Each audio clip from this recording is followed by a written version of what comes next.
pagi adik-adik semua serta orang tua yang ada di rumah.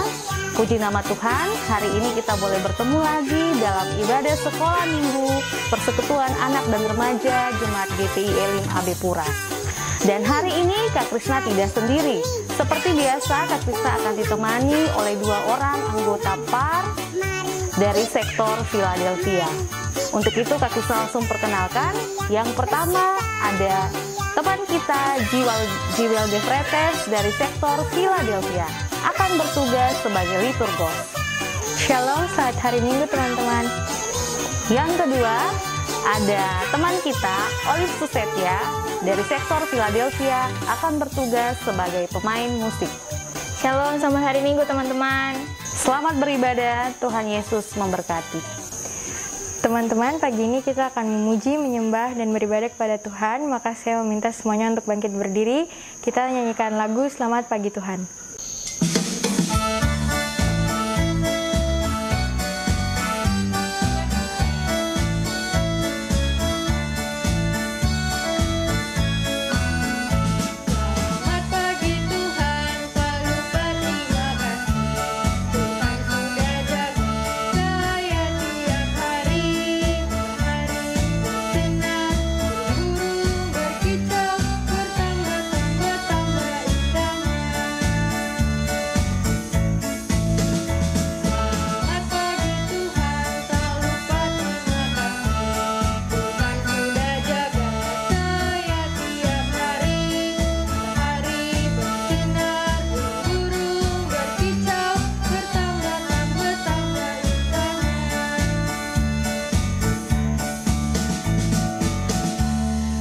Teman-teman, masih dalam keadaan berdiri, kita nyanyikan satu lagu lagi, Yesus Pokok.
Teman-teman, pagi hari ini kita akan masuk dalam ibadah kita. Saya meminta semuanya untuk lipat tangan, tunduk kepala, dan tutup mata. Kita bersatu di dalam doa.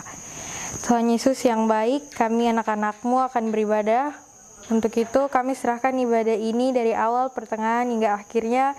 Kiranya mau jadi dalam nama Bapa, Anak, dan Roh Kudus. Amin.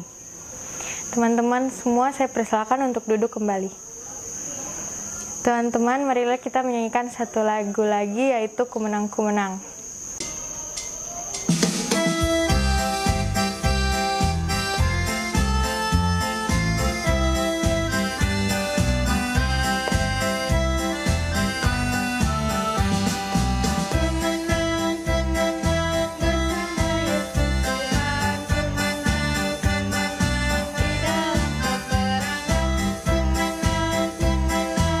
Atas segala firman, haleluya, haleluya.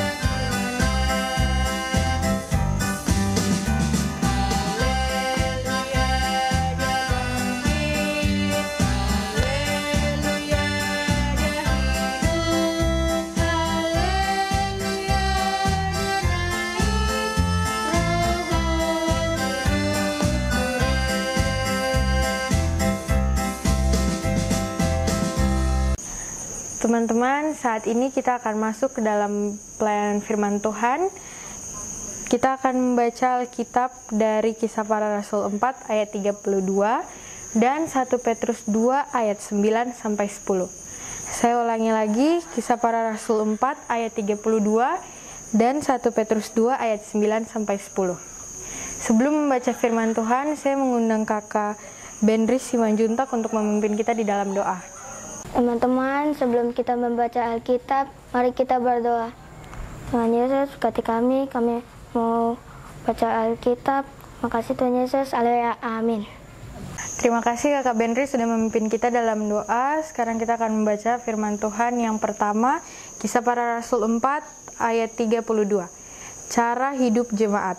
Adapun kumpulan orang yang telah percaya itu, mereka sehati, sejiwa, dan tidak seorang pun yang berkata bahwa sesuatu dari kepunyaannya adalah milik sendiri, tetapi segala sesuatu adalah kepunyaan mereka bersama. Yang kedua dari 1 Petrus 2 ayat 9 sampai ayatnya yang ke-10.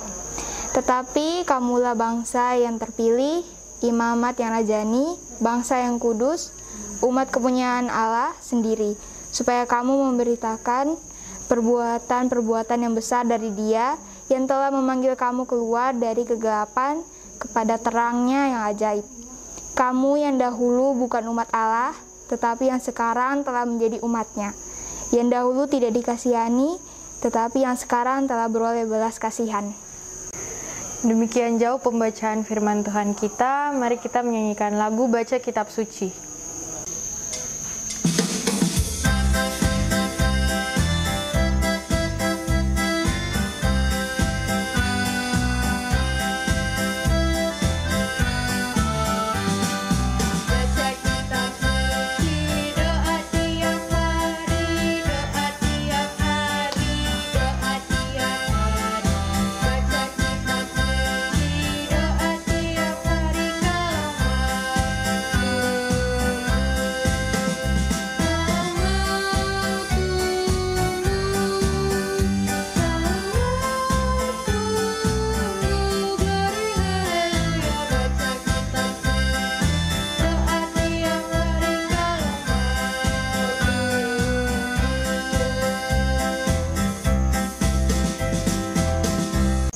Kita akan mendengarkan cerita firman Tuhan yang dibawakan oleh kakak Krisna.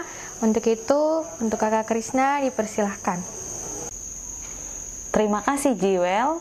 Nah adik-adik, sebelum Kak Krisna menyampaikan cerita firman Tuhan, izinkan Kak Krisna untuk melepas masker.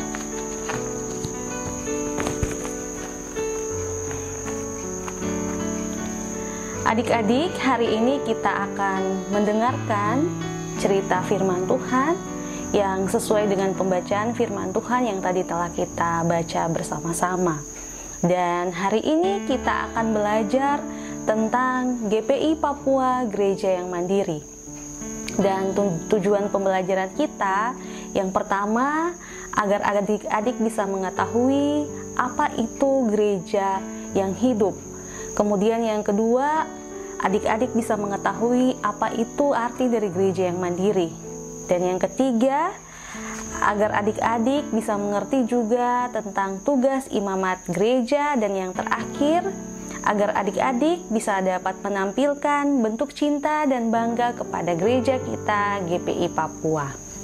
Nah adik-adik, sebelum Kak Krisna bertanya, tentunya pada video-video sebelumnya, baik itu ibadah tunas maupun ibadah sekolah minggu secara online, pasti kakak-kakak pengasuh sudah menjelaskan kepada adik-adik semua apa itu arti dari gereja. Nah, saat ini Kak Krisna mau tes, apakah adik-adik masih ingat arti dari gereja?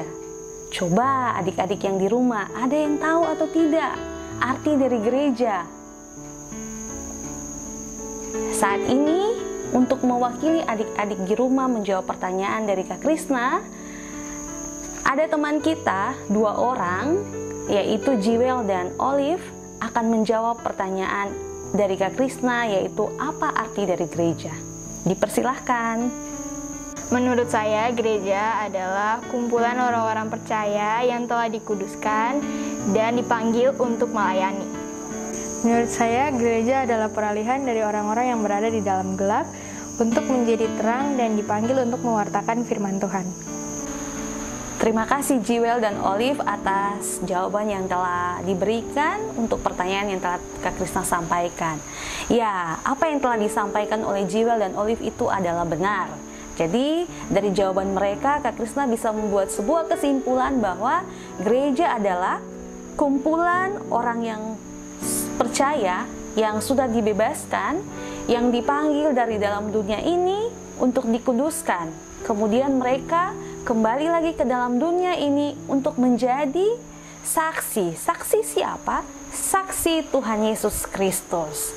Nah, adik-adik, gereja atau kumpulan orang-orang percaya mempunyai tugas. Kak Krisna, Olive, kemudian Jiwel, Mama Papa, dan adik-adik di rumah, dan semua orang yang percaya kepada Tuhan Yesus Kristus, kita semua adalah gereja dan kita punya tugas.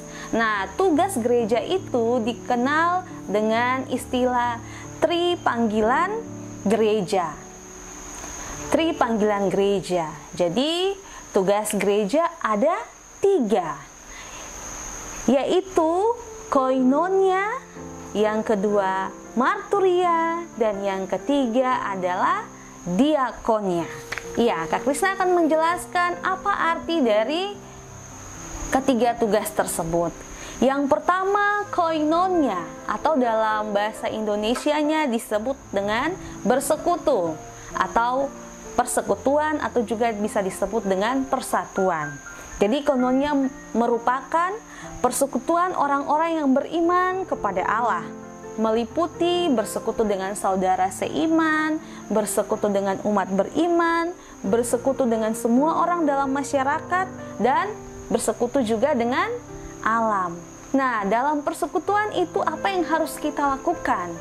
Yang harus kita lakukan yaitu saling menolong, saling melayani, saling membantu. Ketika ada dalam anggota persekutuan tersebut, ada yang mungkin sakit, ada yang mungkin sedang kesusahan, maka kita harus saling menolong. Sehingga dengan kita saling menolong, saling membantu, kita bisa menyatakan kasih Kristus di dalam persekutuan tersebut. Kemudian yang kedua, marturia atau bersaksi. Nah, bersaksi bisa kita lakukan dengan berbagai cara. Misalnya seperti yang sedang Kak Krisna lakukan, yaitu menyampaikan firman Tuhan dengan berbicara. Atau mungkin juga Bapak Ibu Pendeta biasanya bersaksi tentang firman Tuhan juga pada ibadah minggu, atau bisa juga adik-adik lihat Bapak Ibu Majelis juga bisa menyampaikan firman Tuhan pada ibadah-ibadah keluarga atau ibadah-ibadah yang lainnya. Nah, itu bersaksi dengan berkata-kata. Nah, kita juga bisa bersaksi tentang Tuhan Yesus Kristus melalui cara hidup kita. Misalnya dengan kita berbuat baik, menolong sesama, kita dengar-dengaran kepada Mama Papa, kemudian kita rajin belajar menjadi anak-anak yang berprestasi, anak-anak yang pintar, itu juga merupakan bentuk dari marturia atau bersaksi. Sehingga apa?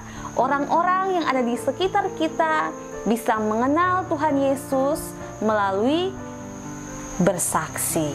Kemudian yang ketiga, diakonia atau melayani. Artinya perbuatan atau tindakan untuk menolong orang-orang yang menderita atau orang-orang yang kesusahan. Nah, misalnya ketika Kak Krisna menolong orang yang sedang sakit ataupun menolong orang yang sedang membutuhkan, itu merupakan bentuk daripada melayani. Nah, ketika kita melayani adik-adik, maka kita juga bisa merasakan kesusahan yang orang tersebut rasakan. Kemudian di dalam kita melakukan tindakan melayani atau diakonnya ini, maka dibutuhkan yang namanya pengorbanan. Kita juga harus berkorban, Mungkin kita mengorbankan uang kita karena kita harus menolong orang, misalnya orang tersebut dia tidak bisa makan. Nah, kita bisa menolong atau melayani dia dengan memberi dia makan. Tentunya itu dengan pengorbanan kita, mengorbankan apa yang kita punya sehingga bisa melayani orang lain. Karena apa? Karena Tuhan Yesus sudah lebih dulu melayani kita dengan mengorbankan dirinya di kayu salib untuk menebus dosa kita, sehingga kita sebagai orang-orang yang percaya kepada Tuhan Yesus, kita juga harus melayani sesama kita, sehingga kasih Kristus itu bisa dirasakan oleh semua orang atau sesama kita. Nah, adik-adik, tadi dalam pembacaan Alkitab yang sudah kita baca bersama dari Kisah Para Rasul pasal 4 ayat 32, kalau adik-adik baca terus sampai ayat yang terakhir dalam perikop itu, perikopnya cara hidup jemaat. Nah, di situ menceritakan bagaimana cara hidup jemaat mula-mula. Jadi jemaat mula-mula tuh mereka hidup dengan melaksanakan tri panggilan gereja ini. Mereka bersekutu, dan di dalam persekutuan mereka saling membantu, saling menolong. Ketika ada yang mempunyai harta yang melimpah, di situ dikatakan mereka akan menjual harta mereka, kemudian dari hasil penjualan harta mereka tuh mereka akan bagi-bagikan kepada setiap anggota jemaat, sehingga semua anggota jemaat itu bisa terpenuhi sesuai dengan kebutuhan masing-masing. Nah, di dalam cara hidup jemaat itu juga kita bisa baca dan tahu bahwa selain itu juga ada bersaksi di situ, bagaimana para rasul bersaksi tentang Tuhan Yesus Kristus. Nah, adik-adik bisa melihat kan bagaimana cara hidup jemaat ini. Mereka melaksanakan tri panggilan gereja nih, benar-benar melaksanakannya dalam kehidupan mereka sehari-hari, sehingga ada sukacita yang mereka rasakan. Semua anggota jemaat itu merasakan sukacita yang sangat luar biasa karena mereka bisa hidup dengan saling menolong, saling membantu, kemudian beribadah dengan baik, dan bisa menyatakan kasih Kristus itu dalam persekutuan mereka. Nah, adik-adik, itu tadi penyampaian materi tentang gereja yang hidup. Nah, dari materi atau cerita penjelasan yang sudah Kak Krisna sampaikan, bahkan dari pembacaan Alkitab kita tentang cara hidup jemaat mula-mula, maka kita bisa mengambil sebuah kesimpulan bahwa gereja yang hidup adalah kumpulan orang percaya yang sehati dan sejiwa hidup bersama dalam kasih karunia yang melimpah-limpah. Kiranya hal ini bisa kita lakukan. Kemudian yang kedua, yang pertama tadi kita sudah belajar tentang gereja yang hidup. Kemudian yang kedua, kita akan belajar tentang yang disebut dengan kemandirian gereja. Mandiri dalam Kamus Besar Bahasa Indonesia, kalau adik-adik baca atau cari di Google, mandiri itu artinya berdiri sendiri tanpa bantuan orang lain. Nah, kemandirian gereja adalah suatu usaha bersama yang dilakukan secara terus-menerus untuk mengembangkan segala kemampuan, potensi yang dimiliki oleh gereja, dan dipergunakan secara bebas dan tentunya bertanggung jawab bagi pelaksanaan tri panggilan gereja, yaitu bersekutu, melayani, dan bersaksi. Nah, kemandirian gereja ini dibagi atas beberapa bagian. Yang pertama yaitu kemandirian gereja di bidang daya. Namun, sebelum Kak Krisna menjelaskan kemandirian gereja di bidang daya, kemandirian gereja ini merupakan sesuatu yang bergantung kepada Tuhan Yesus Kristus sebagai sumber segalanya. Jadi walaupun gereja itu mandiri, tetapi gereja itu harus bergantung kepada Tuhan Yesus Kristus sebagai sumber segalanya. Ya, yang pertama, kemandirian gereja di bidang daya. Artinya suatu usaha untuk meningkatkan mutu atau kualitas dan memanfaatkan setiap warga jemaat, lembaga-lembaga, dan badan-badan Kristen lain untuk menjalankan tugas panggilan gereja, yaitu melayani, bersaksi, dan bersekutu. Nah, contohnya seperti apa ya Kak Krisna kemandirian gereja di bidang daya? Jadi tadi Kak Krisna sampaikan bahwa kemandirian gereja di bidang daya itu usaha untuk meningkatkan kualitas atau memanfaatkan potensi yang dimiliki oleh warga jemaat. Nah, adik-adik, kalau adik-adik melihat dalam video ibadah sekolah minggu kali ini, biasanya yang bertugas sebagai pemain musik itu biasanya adik-adik tahu yang bertugas itu adalah Kakak Leo.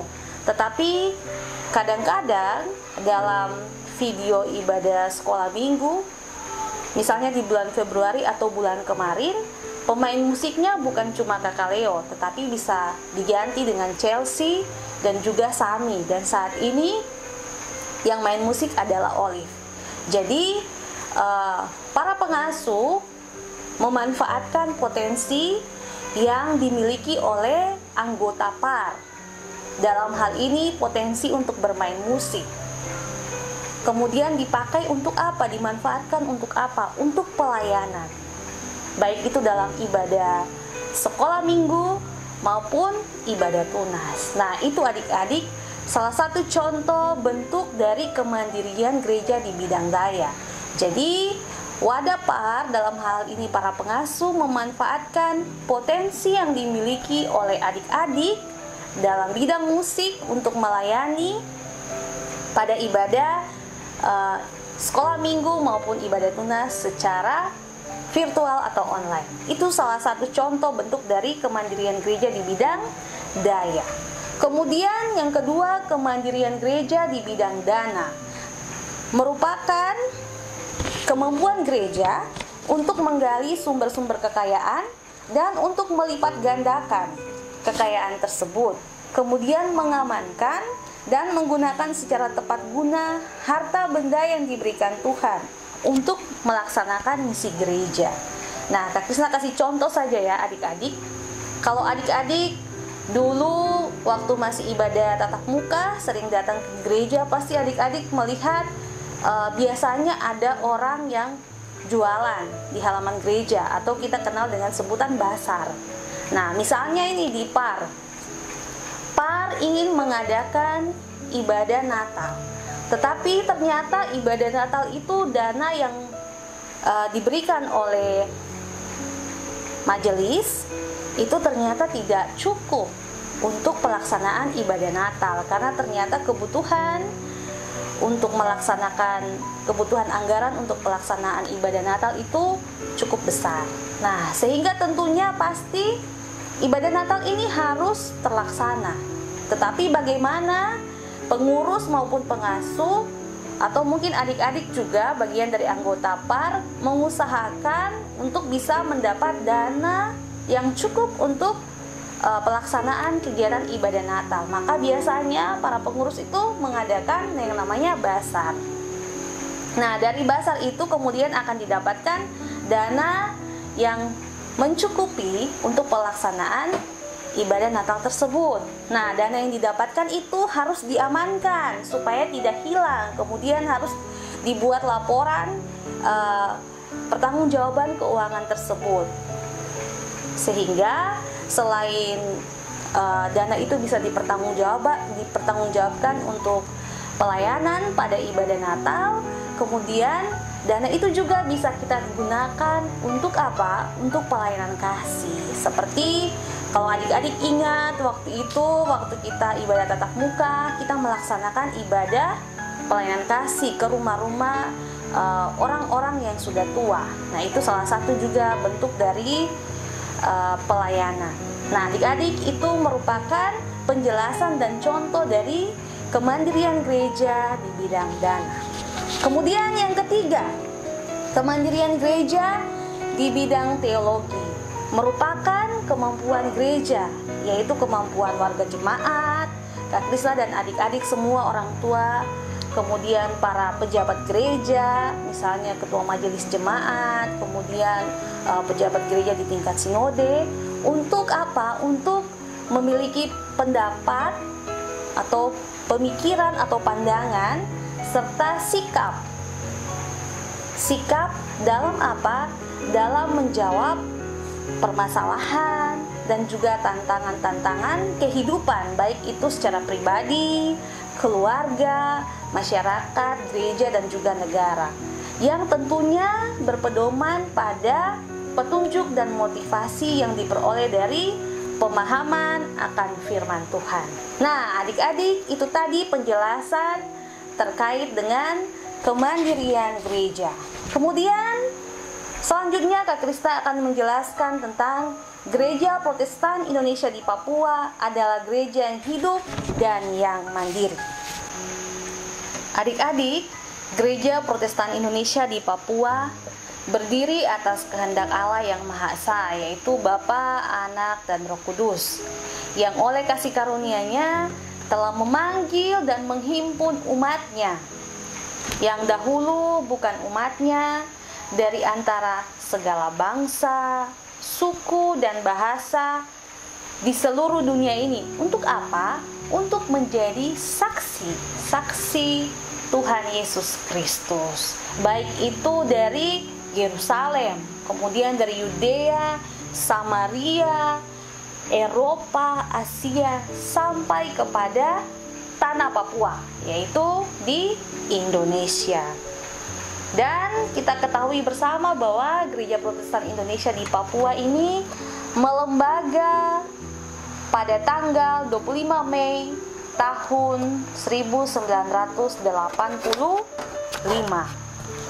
Gereja Protestan Indonesia di Papua merupakan tubuh Kristus yang rapi tersusun dan diikat menjadi satu oleh pelayanan semua bagiannya, sesuai dengan tugas tiap-tiap anggota dalam ketaatan kepada Tuhan Yesus Kristus sebagai kepala gereja.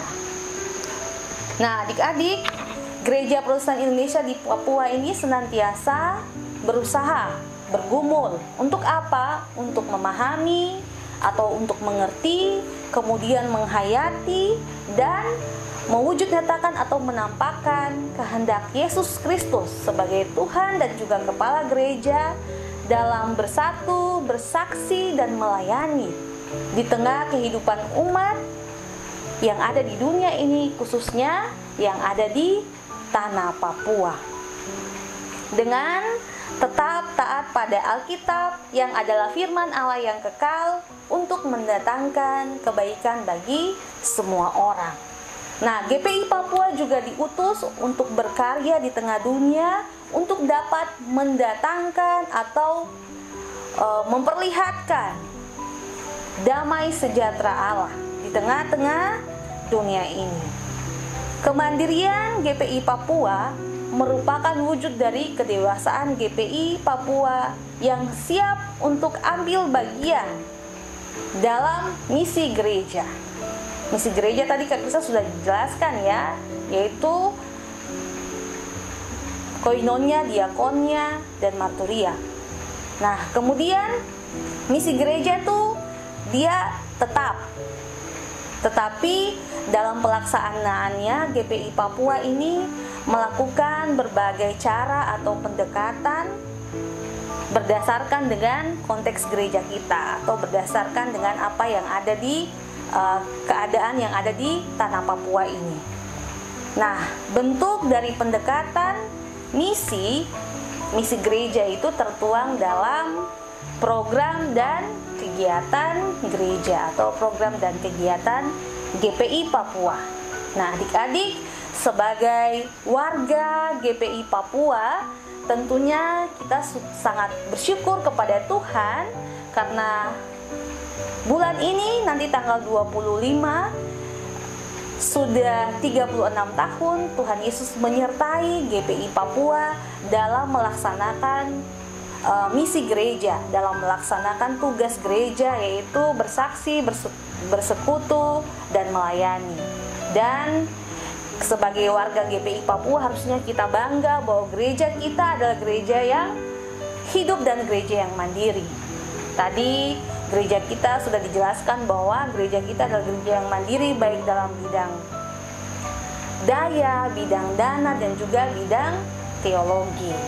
Nah, kita sebagai warga jemaat, bagaimana caranya kita menunjukkan rasa kebanggaan kita kepada GPI Papua, yaitu dengan kita aktif melakukan kegiatan di dalam program yang sudah disusun oleh gereja kita, dan juga bukan hanya dalam kegiatan-kegiatan tersebut, tapi bagaimana kita melakukan setiap firman Tuhan yang terus disampaikan kepada kita semua dalam kehidupan kita dari hari lepas hari, sehingga sebagai warga GPI Papua, kehidupan kita ini bisa berdampak dan juga menjadi berkat bagi sesama kita, serta menjadi kemuliaan bagi nama Tuhan.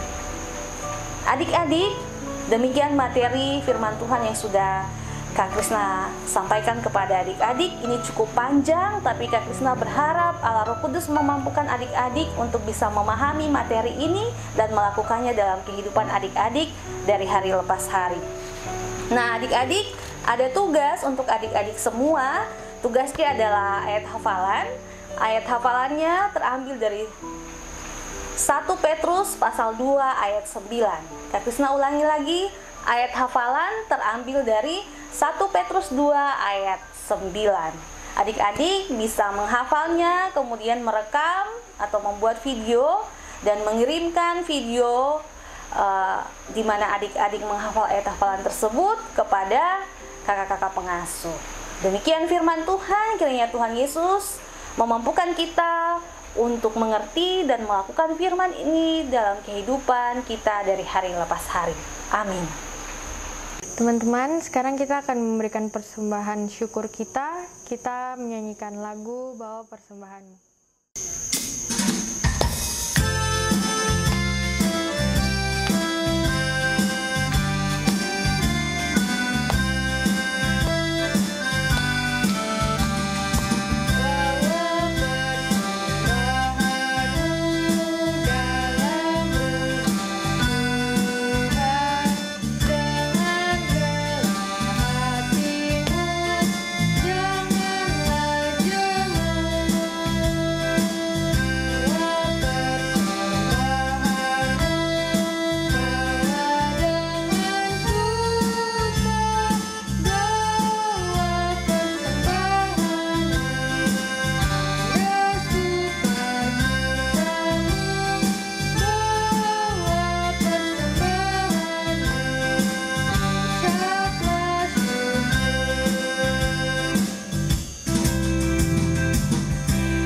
Kita akan masuk dalam doa syafaat. Doa syafaat ini akan dipimpin oleh Kakak Krisna. Adik-adik, kita akan berdoa syafaat. Mari lipat tangan, tutup mata, dan kita berdoa. Tuhan Yesus, sahabat kami anak-anak, kami bersyukur Bapa dan berterima kasih untuk segala hal yang sudah boleh Bapa berikan kepada kami. Tuhan Yesus, kami sadar kami juga manusia yang berdosa. Kami mohon ampun atas segenap salah dan dosa yang kami lakukan. Bapa yang baik, kami anak-anak-Mu datang berterima kasih kalau pagi ini Tuhan kami boleh beribadah, kami boleh memuji memuliakan nama-Mu, membaca dan mendengarkan berita firman-Mu. Kiranya firman-Mu yang sudah kami baca dan kami dengarkan dari penjelasan kakak pengasuh dapat kami lakukan dalam kehidupan kami dari hari lepas hari. Bapa, saat ini kami mau berdoa bagi kami semua anak-anak-Mu yang sampai saat ini Tuhan kami masih melakukan belajar di rumah kami masing-masing.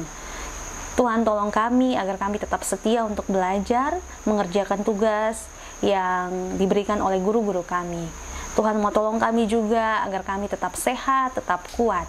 Jika ada kami yang sakit, Tuhan Yesus tolong sembuhkan kami.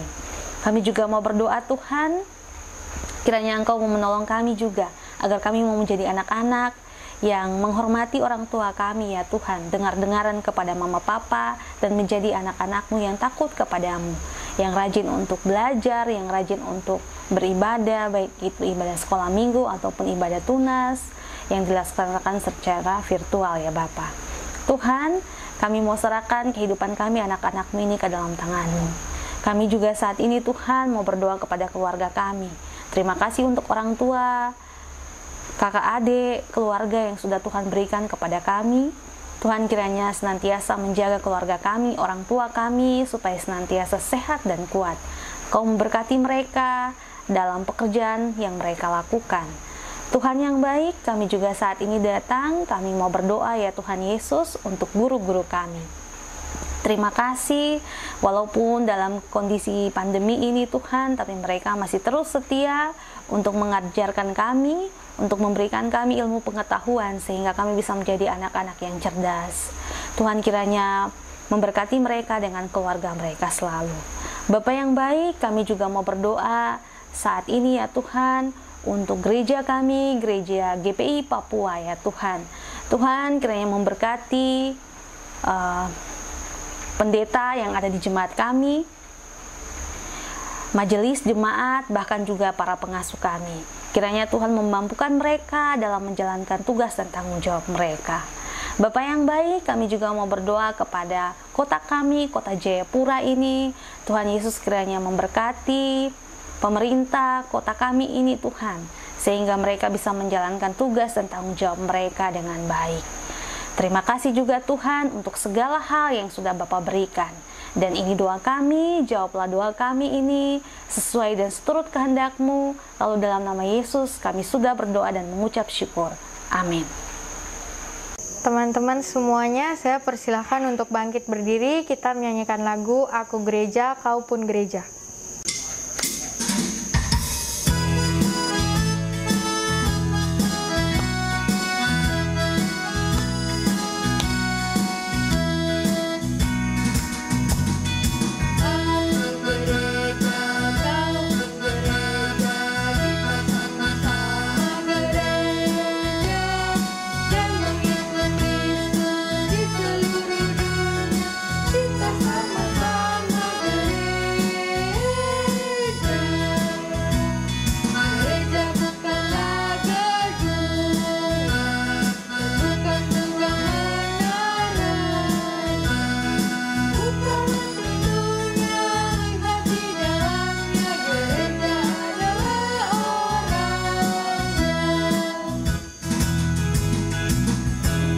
Mari adik-adik kita siapkan hati kita untuk menerima berkat Tuhan. Terima kasih Tuhan, Engkau sudah mengizinkan kami untuk beribadah di pagi ini. Dan saat ini kami mohon berkat daripada-Mu. Kiranya kasih karunia dan damai sejahtera dari Allah Bapa, Tuhan Yesus Kristus dan Roh Kudus senantiasa menyertai kita semua yang telah beribadah di saat ini. Bapa, terima kasih.